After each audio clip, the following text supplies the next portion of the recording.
அனைவருக்கும் வணக்கம் மக்களே, வணக்கம். சற்று முன் கிடைத்திருக்கக்கூடிய ஒரு மிக மிக முக்கியமான செய்தி ஒன்று வெளியாகியுள்ளது.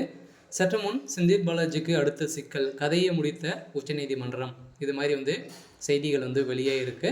ஸோ இதை பற்றி தான் இந்த வீடியோவில் நாம் முழுமையாக பார்க்க போகிறோம். ஸோ அதுக்கு முன்னாடி நம்ம சேனலுக்கு இப்போ தான் நீ முதல் முறையாக வந்திருக்கீங்க அப்படின்னா மறக்காமல் நம்மளுடைய சேனலை சப்ஸ்கிரைப் பண்ணிக்கோங்க. ஸோ வாங்க வீடியோக்குள்ளே போகலாம். ஸோ பார்த்தீங்கன்னா செந்தில் பாலாஜி அவர்கள் இப்போ ஜாமீனில் வெளியே வந்திருக்கார் இல்லையா.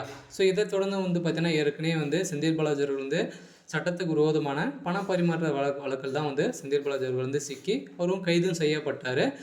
ஸோ அதை தொடர்ந்து பார்த்தீங்கன்னா அமலாக்கத்துறை 3000 பக்கங்கள் கொண்ட குற்றப்பத்திரிகையும் தாக்கல் செய்து இவருடைய மனு பார்த்தீங்கன்னா 1.5 வருட காலமாகவே இவருடைய ஜாமீனை கொடுக்காம நீதிமன்றம் இழுக்கடிச்சிருந்தாங்களே. இதை தொடர்ந்து பார்த்தீங்கன்னா செந்தில்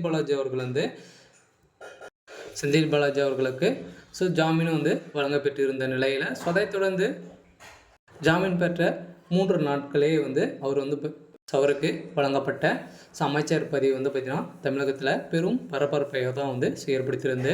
அமைச்சர் பதவியில் பார்த்திங்கன்னா இல்லை என கூறி ஜாமீனில் வெளியே வந்திருந்த செந்தில் பாலாஜி அவர்களுக்கு திமுகவுடைய தலைமையை பார்த்திங்கன்னா அவருக்கு அமைச்சராக பொறுப்பேற்று இவர் பார்த்திங்கன்னா தமிழக அமைச்சராக பொறுப்பேற்று இருக்கிற நிலையில் செந்தில் பாலாஜி அவருக்கு பார்த்திங்கன்னா அதிரடியாக அடுத்த சிக்கல் முடிஞ்சிருக்கு. இவர் ஏற்கனவே செந்தில் பாலாஜி அவர்கள் அமைச்சராக இருக்கார். அவர் வெளியில் ஜாமீன் நாம் கொடுத்தோம் அப்படின்னா அவர் அனைத்து சாட்சிகளையும் அனைத்து விதமான எவிடன்ஸுகளையும் அழித்து விடார் அப்படின்ற மாதிரி தான் நீதிமன்றமும் அமலாக்கத்துறையும் பார்த்தீங்கன்னா ஜாமீன் கொடுக்காம வந்திருந்த நிலையில் மீண்டும் அதிரடியாக பார்த்தீங்கன்னா ஒரு 4 நாட்களுக்கு முன்னாடி அவருக்கு ஜாமீன் வழங்கி அவருடைய வழக்கில் மீண்டும் 3 நாட்கள் கழித்து பார்த்தீங்கன்னா தமிழகத்தில் ஒரு அமைச்சராக பொறுப்பேற்று இருந்த நிலையில் தான். ஸோ இந்த அமைச்சர் பதவி தான் அவருக்கு அடுத்த சிக்கல் அவருடைய கதையை முடிக்கக்கூடிய அளவிற்கு பார்த்தீங்கன்னா நீதிமன்றத்தை அதிரடியாக உத்தரவு போட்டிருக்காங்க.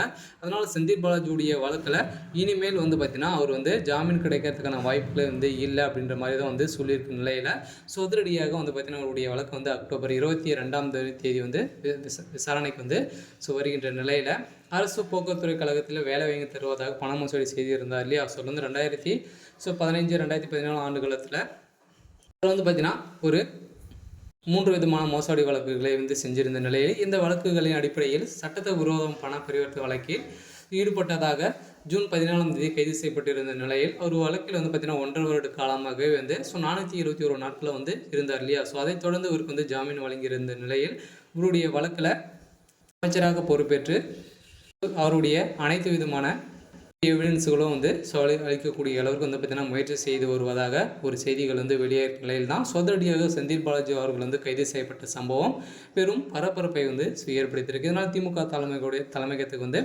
பெரும் அதிர்ச்சியை அளிச்சிருக்கு.